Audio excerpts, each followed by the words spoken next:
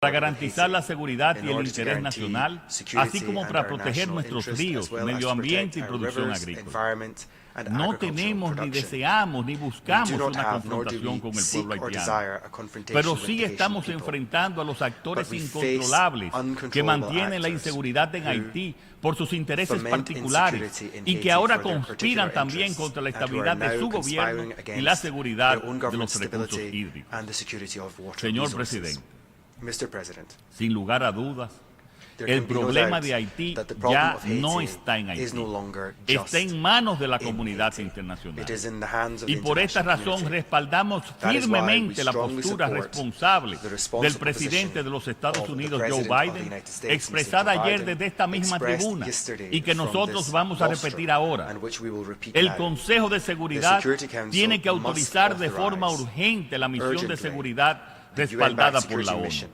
as a matter Ya of el Consejo de Seguridad urgency. ha aprobado 3 The Security importantes Council has already resoluciones passed 3 important creando un resolutions régimen de creating a sanciones, sanctions un regime. esfuerzo para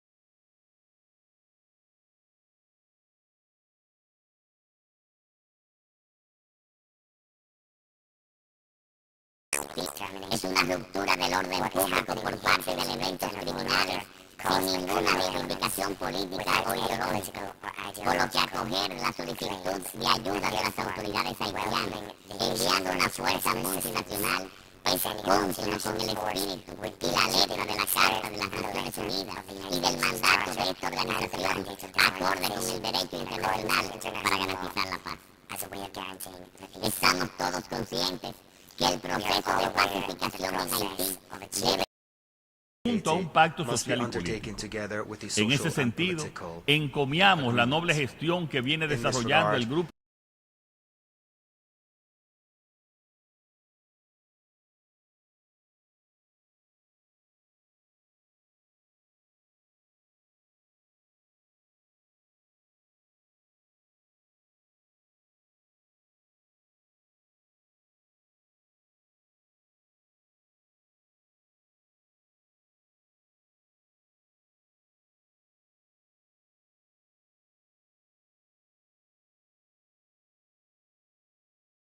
el despliegue inmediato de la fuerza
compartida y un propósito común.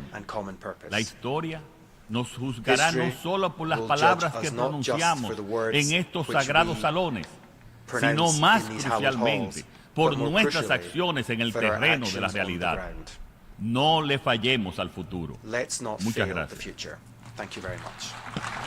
Au nom de l'Assemblée générale, je tiens à remercier le président de la République dominicaine de l'allocution qu'il vient de prononcer.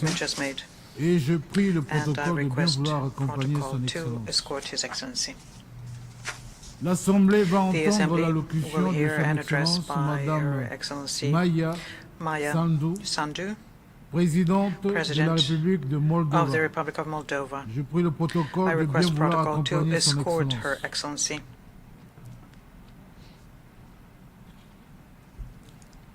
Au nom de l'Assemblée générale, j'ai l'honneur de souhaiter la bienvenue à son Excellence Madame Maya Sandu, présidente de la République de Moldova, et je l'invite à prendre la parole devant l'Assemblée.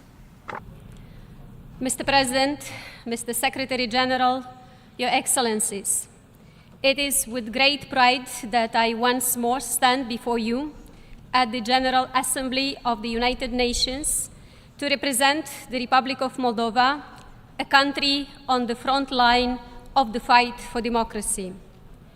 Today, Moldova stands stronger and more resilient than a year ago.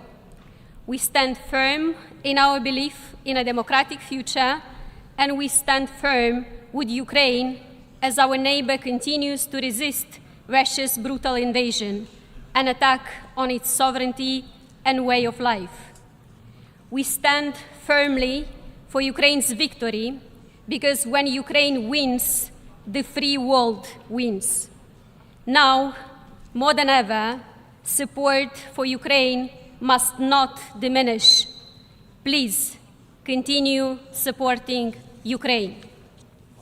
Ladies and gentlemen, Ukraine Moldova, Europe, and the free world are facing an external assault on our values. But countries like mine haven't broken free from imperial chains only to be brought back into servitude. We push forward. We are not facing an imminent military threat, unlike our Ukrainian friends and neighbors. But every day, we are countering Russia's hybrid assault. Russia has teamed up with corrupt crooks to destabilize us. Their hybrid toolbox includes energy blackmail, support for separatism, cyber attacks, and disinformation campaigns. They also tried to overthrow our democratically elected government, but each time they failed.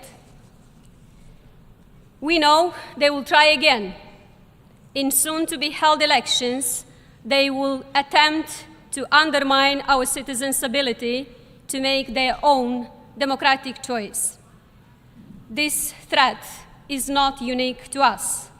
Many countries in Europe and beyond our continent are feeling the sting of foreign interference in their democratic processes. This hybrid assault is conducted by those who oppose not just our democracy, but all liberal democracies.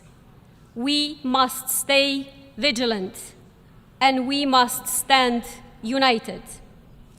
Distinguished audience, against all odds, we preserved peace across all of Moldova, including in the breakaway Transnistrian region, where Russian troops are stationed illegally and where concerns about human rights violations are deeply worrying. Our commitment to a peaceful resolution remains steadfast, and I call here today for the unconditional withdrawal of those Russian forces.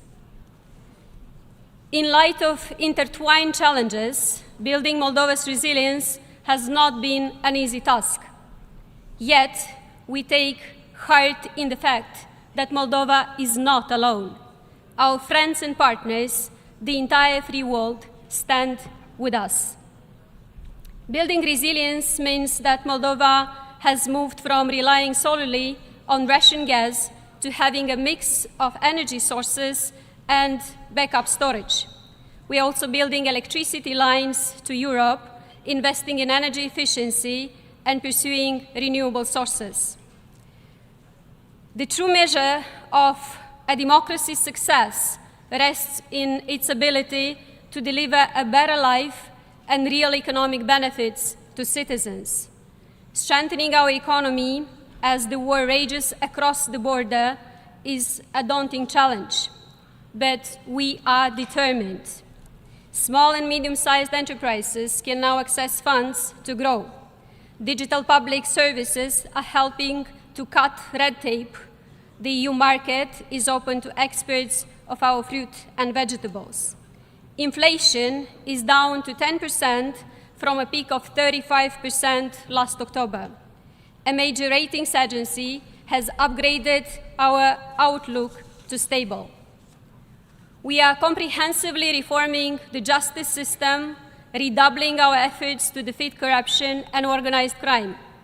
Part of this effort is reducing the malign influence of fugitive oligarchs who at one time captured our state. I'm grateful to many of you in this room for imposing sanctions on those individuals. The next critical step in this journey is to ensure that the stolen money is returned to the Moldovan people.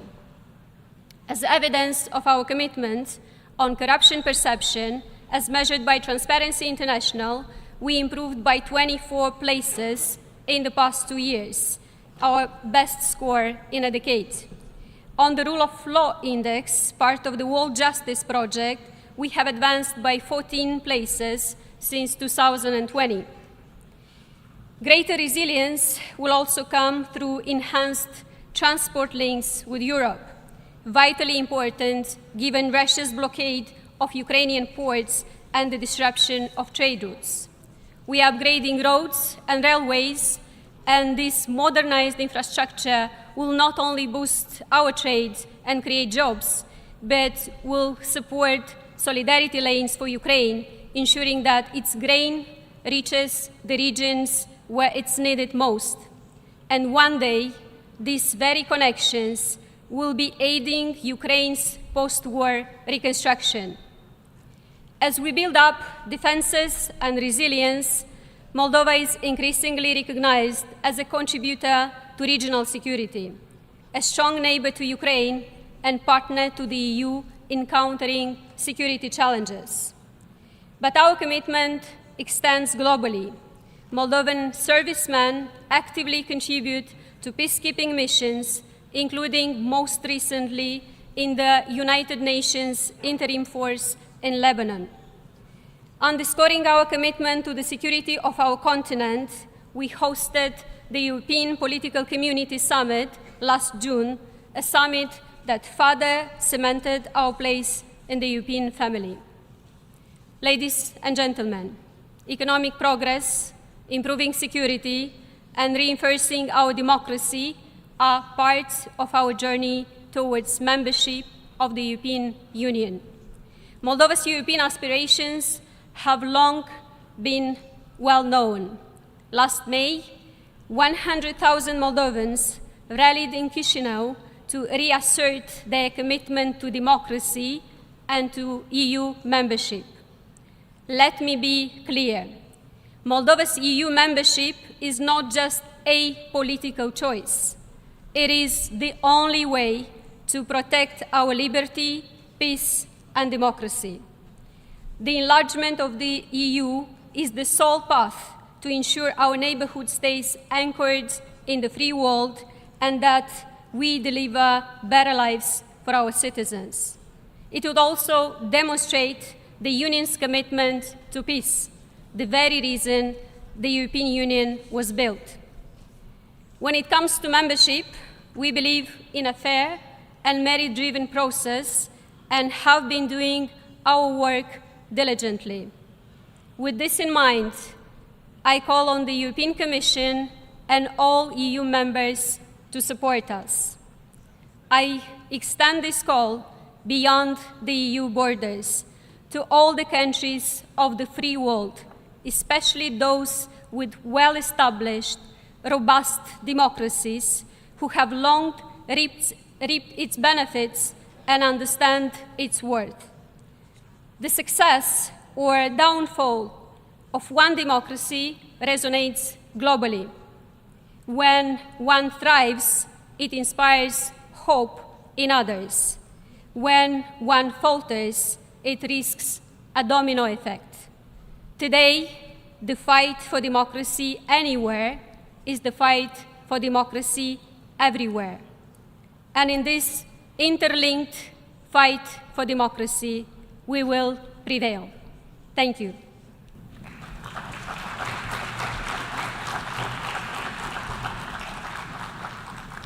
On behalf of the Assembly, I wish to thank the President of the Republic of Moldova for the statement just made, and I request protocol to escort Her Excellency. The Assembly will hear an address by His Excellency Julius Maada Bio, President of the Republic of Sierra Leone. I request protocol to escort His Excellency.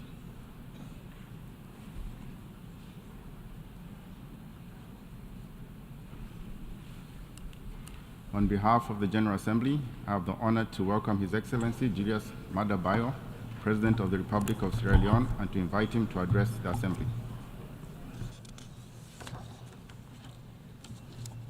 Your Excellency Dennis Francis, President of the General Assembly, Your Excellency Antonio Guterres, Secretary General of the United Nations, Excellencies, colleague heads of states and government, distinguished ladies and gentlemen. Your Excellency, permit me to extend my heartfelt congratulations on your auspicious assumption of the presidency of the 78th session of the General Assembly. My delegation and I stand unwaveringly by your side, committed to fortifying the bedrock of global unity during your tenure. I offer my profound respect and gratitude to your predecessor, Mr. Saba Kurusi of Hungary, whose deft stewardship of the 77th session is a guiding beacon for all. To our esteemed Secretary General, Mr. Antonio Guterres, your dedication to weaving together the strands of global consensus for battling poverty, planetary crisis, and championing sustainable development goal is a testament to your leadership. Mr. President, the soul of Sierra Leone, echoing the spirit of Pan-Africanism, resonates with the clarion call of this year's theme: rebuild trust and reignite global solidarity. A testament to our enduring democratic spirit was showcased on June 24th, when in free, fair, and peaceful multi-tier elections, the Sierra Leonean people elected their leaders across various tiers of governance. My re-election as president for a second final term serves not merely as an endorsement of my leadership, but a solemn testament to my government's commitment to fashioning a Sierra Leone that thrives as a united, peaceful, and dynamic bastion of hope and opportunity. A nation where our aspirations for abundant jobs, food security, quality education, and equitable healthcare are not mere dreams, but manifest realities, where justice and opportunities are not mere prerogatives of a few, but the birthright of all.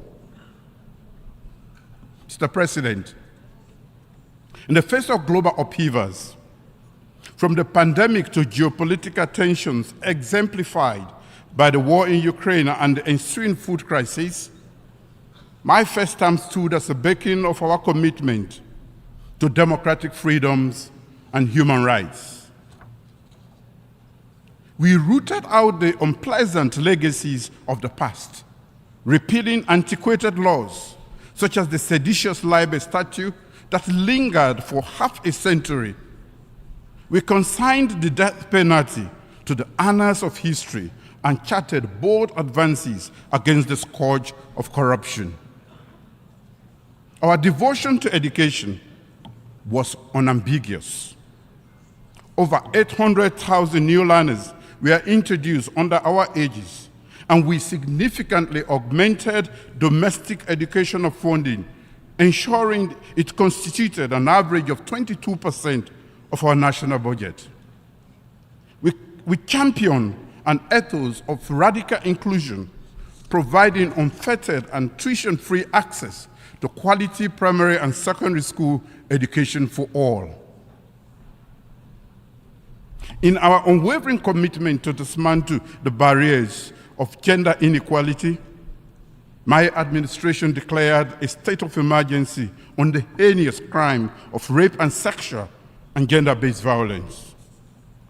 Sierra Leone urged the global community for solidarity on access to justice and remedies for survivors of sexual violence and the recognition of November 18 by this General Assembly as World Day for the prevention of healing from sexual exploitation, abuse, and violence. Our Gender Equality and Women's Empowerment Act of 2022 shows our commitment to equality. With this act, I've proudly inscribed our nation's pledge to reserve a minimum of 30% of seats in elected and appointed offices for women, ensuring equal employment opportunities, lengthening maternity leaves, and compelling our financial institutions to chart pathways that amplify women's access to financial resources that they so rightfully deserve. As I step into my second term, Mr. President, my government has carved out 5 pillars that guide our national development trajectory to spur sustainable development and social progress. Food security. One, food security, intertwined with investment in agriculture, is poised to just feed, not just to feed our nation, but to fuel job creation, propel economic growth, and alleviate the weight of poverty. Two, human capital development, meticulously crafted for the modern era with a special lens for gender equality. Three, youth employment scheme. This promises our younger generation that their energy, passion, and ambition will find fertile ground in Sierra Leone. Four, cutting-edge technology and infrastructure program. This is conceptualized to pave sustainable pathways of economic ascent. And a thorough revamp of public service architecture, refining its essence for utmost efficiency, professionalism, and service delivery. SDGs towards peace, prosperity, progress, and sustainability for all. Mr. President, 78 years ago, the United Nations was born from the profound understanding that peace, development, and human rights are inextricably intertwined. Each element nourishes the other, creating an equilibrium essential for global harmony. As we stand at this juncture, let us remember that the noble ambitions enshrined in the Charter of the United Nations to foster international cooperation, to confront and surmount challenges, be they economic, social, cultural, or humanitarian in nature. It is in unity and shared purpose that the promise of a brighter, just, and peaceful world is realized. The resonant theme of this General Assembly, therefore, opens a horizon of possibilities, beckoning us to harmoniously forge ahead in the shared pursuit of accelerating actions on the 2030 Agenda and its Sustainable Development Goals towards peace, prosperity, progress, and enduring sustainability for all. Our world faces formidable challenges: widespread poverty, persistent hunger, the looming shadow of climate change, and the unsettling presence of sustained and emerging conflicts. To honor our 2030 Agenda for Sustainable Development commitments, member states of the United Nations must rekindle the fires of trust and galvanize a renaissance of global solidarity. Trust requires a harmonious amalgamation of our collective wisdom and resources. Solidarity mandates our unwavering cohesion, even when navigating different and opposing philosophical terrains. In pursuing the 2030 Agenda, we must resolve to leave no one behind. We must fervently champion inclusivity, recognizing the intrinsic value of every individual, irrespective of their circumstances. Progress has been made, but we acknowledge that the road ahead is challenging. However, this challenge also presents an opportunity for innovation and collaboration and reimagining our global priorities. ECOWAS regional peace and security. Mr. President, we view with deep concern the rising tides of insecurity and the subtle erosion of democratic governance and ideas in the West African sub-region and the Sahel. Sierra Leone raises its voice alongside our ECOWAS allies, expressing unequivocal dissent towards an extra-constitutional changes of government. Such challenges to the very bedrock of our democracy threaten the stability of individual nations and the fabric of our collective African identity. Why we stand united? It is not simply a call to maintain things as they are. Real stability and lasting peace don't come from resisting threats or building defenses. Instead, they arise from genuine, open conversations. True dialogue requires that everyone at the negotiating table must be ready to seek and find common ground. While we emphasize the importance of dialogue, we cannot ignore the crucial reality. The ongoing threats to our continent's constitutional stability are signs of deeper problems. Every action that undermines the rule of law is connected to underlying issues. These range from past and present injustices to the burden of poverty, widespread unemployment, and the dangers of discrimination. Our duty is clear. We must lift our people from poverty. We should focus on creating jobs and supporting industries that benefit our countries and our continent. Mr. President, national electoral reforms. Elections as vehicles of democratic transformation fortify governance and allow peaceful transitions. After our nation's multi-tier elections on June 24th, we stand resolved to strengthen our democratic foundation, recognizing the significance of deepening our democracy. I have instituted a National Electoral Systems Review Committee to address historical challenges to our electoral processes. Since our first multi-tier elections were conducted after the Civil War in 2002, the electioneering process has been plagued with persistent challenges, including contestations of declared presidential election results by the constitutionally mandated Electoral Commissioner.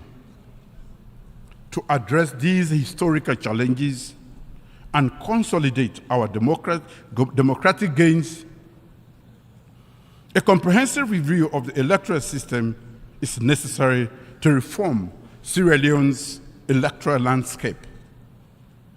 The National Electoral Systems Review Committee will comprise the government, civil society, political parties, professional organizations, and development partners.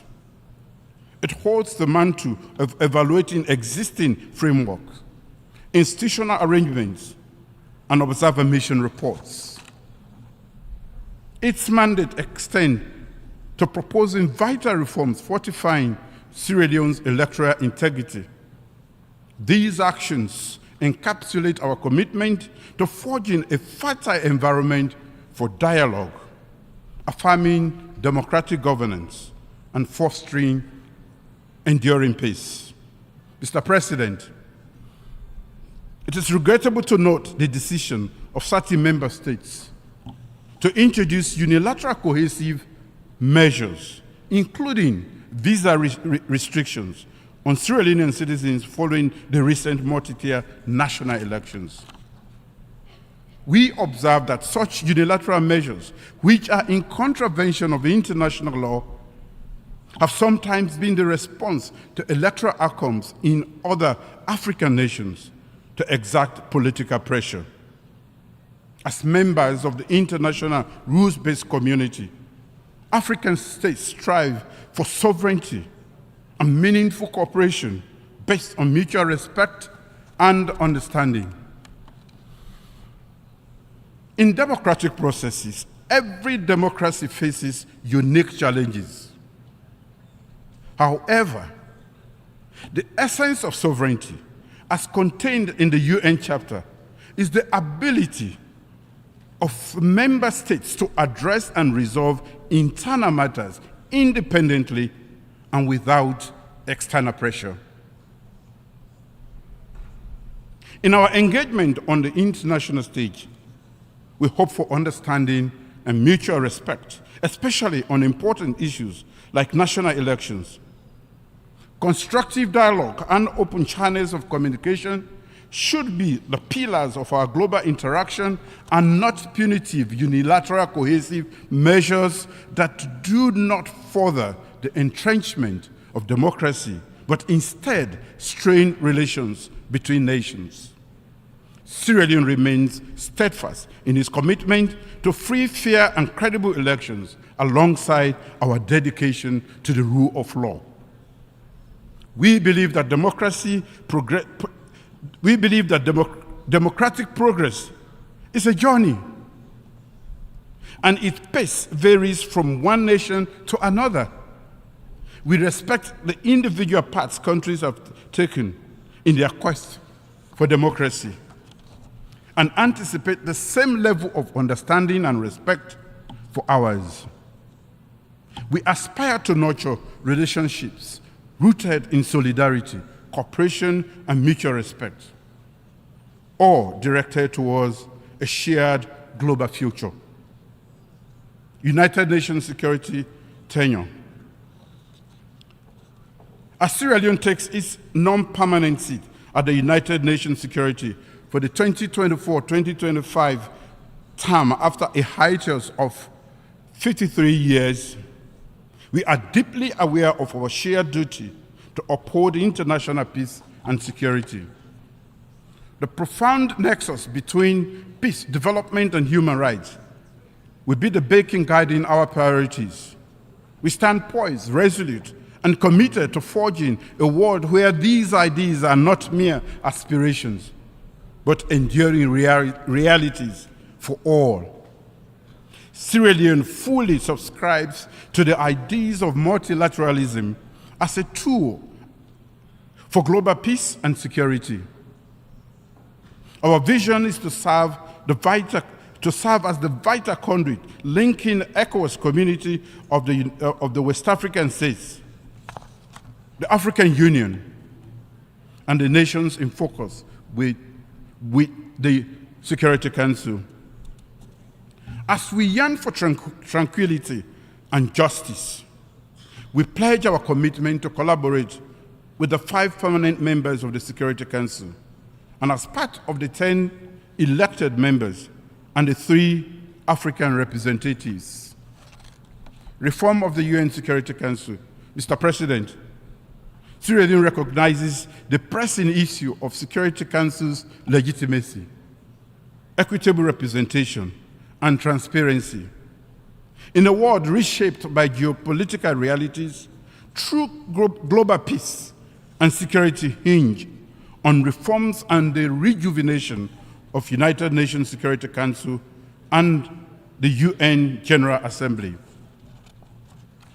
Joined by fellow United Nations member states, Sierra Leone committed at the 2005 World Summit to support reforms of the Security Council as essential elements of our overall effort to reform the United Nations, to make it more broadly representative, efficient, transparent, and thus to enhance further its effectiveness and the legitimacy and implementation of its decisions. While the discourse has seen forward movement, the historical injustices endured by the African continent remain unresolved at the intergovernmental negotiations.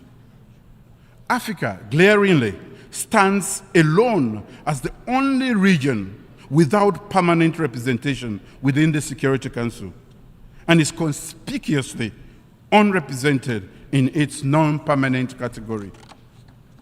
The United Nations security remains trapped in the era of 1945, when much of Africa was still in the regrettable grip of colonialism. We must not allow this colonial ethos to persist 3/4 of a century later. Africa demands for 2 permanent seats, complete with commensurate rights, including the veto, is maintained, if maintained, and 5 non-permanent seats are issues of equity, justice, and our right to have an equal say in the decision-making on issues that affect the African region. Our conviction is steadfast. Security Council reform should squarely confront these long-standing inequity and imbalance, addressing Africa's unique circumstances. As the coordinator of the African Committee of 10 Heads of State and Government on the reform of the United Nations Security Council, Sierra Leone will continue to advocate and garner support among member states and other interest groups for the common African position as enshrined in the Eswini Consensus and SADC Declaration. We will also envisage infusing the working methods of the Council to instill transparency, accountability, democracy, and ultimately renewed legitimacy. Climate change. Mr. President, our collective pursuit of sustainable development confronts the triple planetary crises of pollution, climate change, and biodiversity loss. Despite contributing minimally to these crises, Sierra Leone remains intensely vulnerable to their repercussion, a reality compounded by our limited capacity to cope. Our National Adaptation Plan, launched in 2018 as an embodiment of our commitment, designed to have our vulnerability by 2030, it underscores risk awareness, regulatory enhancement, institutional empowerment, and gender-responsive adaptation strategies. Sierra Leone seeks equitable and timely access to climate financing. We request unfettered access to leverage new climate change adaptation and mitigation technologies and shared knowledge. Our salvation from the escalating climate change crisis lies in collective wisdom and concerted efforts. Global solidarity. In today's complex world, the urgent need to rebuild trust and strengthen global unity stands out. We must adopt a cooperative approach, set aside individualistic actions, and promote shared progress based on common values. As we deal with disputes of sovereignty and self-determination across the world, we must also resolve to do so with dialogue, exhausting all avenues for peaceful resolution. Conclusion. In this evolving multipolar world, where conflicts ripple across borders and power dynamics are in flux, we must recognize our shared interests and intertwined destinies. The multifaceted crisis challenging our global community demands unified action. For our collective strength is determined by our most vulnerable segments. The voices we make today, the choices we make today, have far-reaching implications for tomorrow. We stand at a crossroads. One path takes us to mere rhetorical commitments to equity and solidarity, while the other beckons us to act with conviction, driven by profound belief in equity and justice, economic justice, social justice, political justice. Let us choose wisely, for the fate of generations to come hinges on the decisions we make now. Thank you.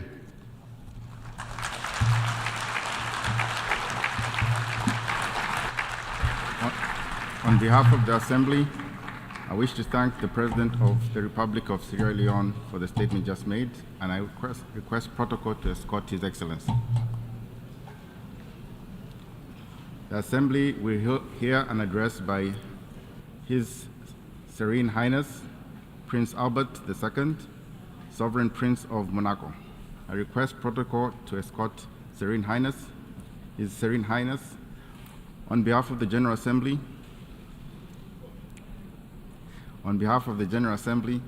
I have the honor to welcome His Serene Highness Prince Albert II, Supreme Prince of Monaco, and to invite him to address the Assembly. Monsieur le Président de l'Assemblée Générale, President of the General Assembly, Secretary General, Heads of States and Governments, Excellencies, ladies and gentlemen. First of all, please allow me to express my heartfelt condolences to the authorities of Morocco and Libya in the wake of the devastating events in these two countries. I would like to express the solidarity and the support of Monaco to the people of Morocco and Libya who have shown courage and remarkable resilience in these particularly difficult times. In 1993, I was taking the floor for the first time from this rostrum as head of delegation of the Principality of Monaco. This was at the 48th session of the General Assembly. My country celebrated the 30th anniversary of its admission last spring. My determination to do that, to make sure that Monaco contributes to the implementation of the Charter, is strengthened by the fact that current challenges oblige us to do that. This year, we're celebrating the 75th anniversary of the Universal Declaration of Human Rights, and I would like to welcome the commitment of Eleanor Roosevelt, who played a decisive role in drafting this historic document, aiming at making sure that every human being can have their inalienable rights.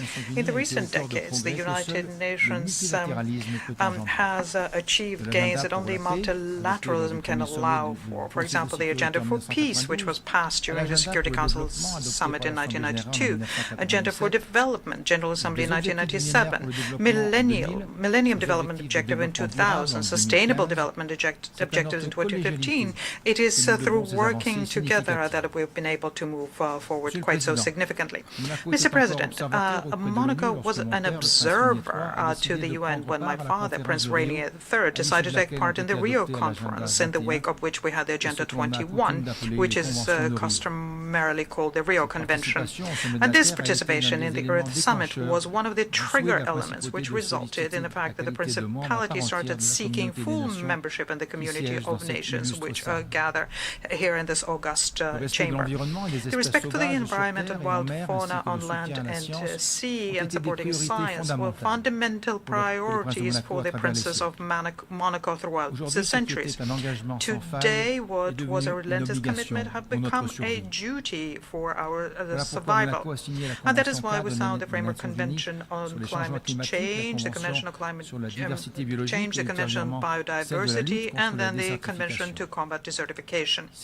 These international treaties, they were added to thereafter, but they continue guided our action to preserve the planet from environmental disasters which can destroy all progress. In this regard, I would like to underscore to what extent the growing body of international law is the unsung success of our cooperation efforts within the UN, and recall that since our admission to the United Nations, we have become parties to 50 international treaties covering a large spectrum of topics such as human rights, disarmament, environment, or the law of the sea.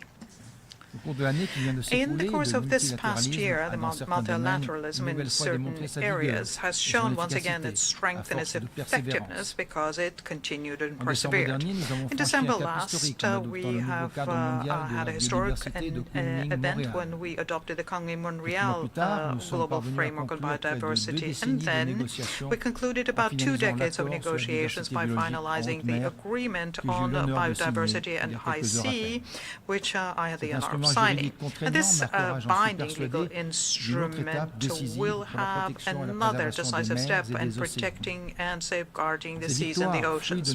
And these victories, which come out of our collective efforts, have to give us hope, because above and beyond the ocean and the biodiversity, they also show the very potential of the United Nations to build common edifices for us to live better in harmony with nature. Furthermore, it seems fundamental to me to be aware of these new instruments because they give us powerful tools to combat climate change. Amongst the indigenous people or island people, the sea is a fully fledged being. The crucial role of seas and oceans in regulating climate is clearly recognized now and enables us to handle this challenge holistically. Because make no mistake, we will only be able to gain the battle on climate if we work together towards the implementation of the SDGs that we have set ourselves 8 years ago. We should, there is not a moment to lose.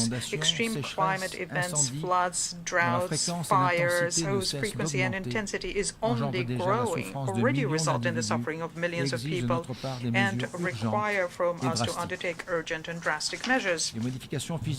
Physical modifications of the marine environment and coastal areas, the acidification of the ocean, rising sea levels are other phenomena which are threats for the very existence of coastal communities in many countries. Secretary General, your determination to bring together the leaders of states, representatives of private institutions, of civil society within the framework of the Climate Ambition Summit is very timely. The very recent IPCC report has alerted that it once again showed us that our collective efforts are insufficient in order to fight this planetary scourge. Several months ago, we have started the first stage of assessing the implementation of the Paris Agreement. This will be finalized at COP28, but it cannot be simply a statement of failure. We need to, on the contrary, use this most recent opportunity. We have to rectify the trajectory so as to make sure we do not raise the temperature more than 1.5 degrees Celsius. Ladies and gentlemen, let's face facts. Serious changes to our ways of life and our collective organizations are needed and needed fast. We need to redouble our solidarity so justice and equity become keywords of this phase of our transition. In this context, Monaco would like to play its part. The government of the Principality will contribute to the replenishment of the Green Climate Fund to the tune of 3.3 million euros for 2024-2027. This is a 10% increase compared to the previous period, and Monaco is already a #1 per capita donor into this fundamental instrument under the Paris Agreement. Mr. President, for more than a century, Monaco has shown how our man and sea can coexist. And the question of oceans will be once again, 2 years after Samoa pathway, at the center of the deliberations of the 4th Conference on SIDS and the 3rd Conference on SDGs for Poland in Nice, presided by France and Costa Rica 2025. Monaco decided, together with the organizers of this conference, to host sessions on blue economy, and the conclusions of that, I hope, will enrich the deliberations of this gathering.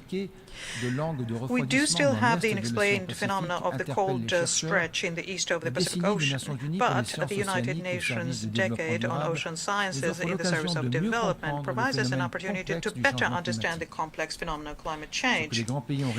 Major countries have understood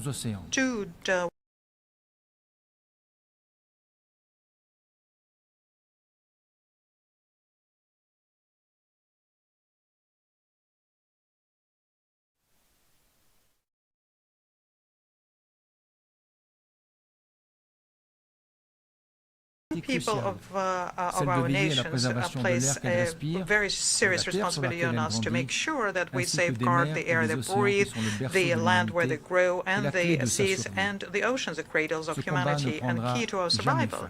And this fight will never be over. Mr. President, the conflict also undermines the environment and an additional obstacle to the implementation of the SDGs.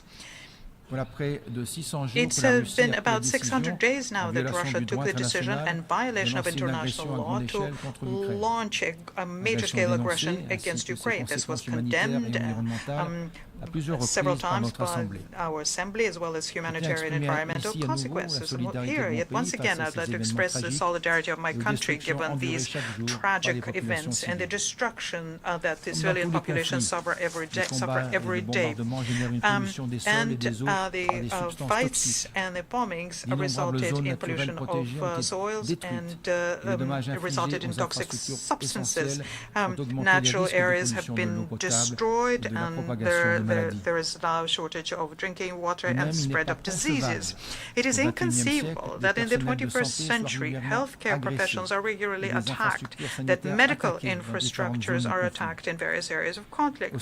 So I appeal once again for the protection of these professions and for the protection of civilian populations. The world is now beginning to recover after the pandemic of COVID-19. I would like to welcome, therefore, the fact that this week we will have several high-level meetings on major public health issues. And we need to draw lessons from this pandemic so as to strengthen global governance and build resilient and strong public health systems.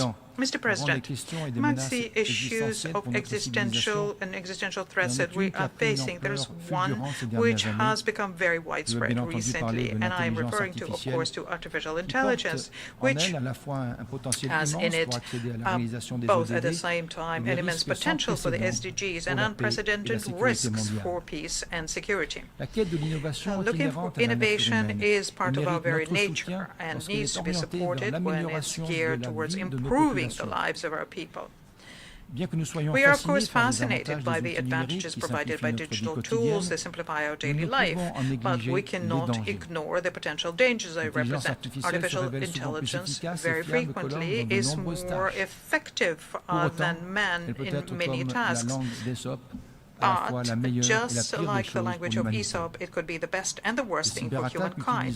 Cyber attacks using artificial intelligence are already targeting critical infrastructure, hospitals, and humanitarian operations conducted by the UN. Security and weapons industries use these techniques, and their potential leads us to an ethical problem. Can a machine decide on the human issue of life and death? These questions show that we all have a duty to build a framework of global governance and ethical norms dealing with artificial intelligence. Therefore, concluding current works underway on this is of particular importance. I welcome, therefore, works aimed at creating a high-level advisory body on this within the UN to work on international governance over artificial intelligence. Mr. President, our role has always been the role of moderator in what has been a peaceful country, and I remain convinced of the central role to be played by the UN in rebuilding the trust and reawakening global solidarity. This requires common efforts anchored in the solid multilateral system, which is faithful to the values and principles in the Charter of the United Nations. I'll conclude by voicing the hope that we'll succeed in improving the effectiveness of our organization so that it can carry out its initial mission to safeguard peace amongst nations and the well-being of our common humanity. I thank you. On behalf of the Assembly, I wish to thank the Sovereign Prince of Monaco for the statement just made and request protocol to escort His Serene Highness. The Assembly will hear an address by His Excellency Gabriel Boric Font, President of the Republic of Chile. I request protocol to escort His Excellency.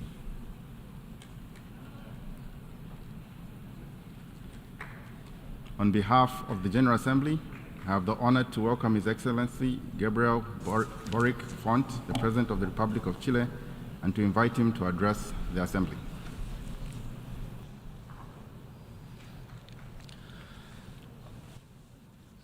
Señor Presidente, Mr. President, y estimados representantes de distinguished representatives of the member states of the United Nations, porque tenemos la firme convicción we que la have democracia the firm conviction that democracy es memoria y futuro.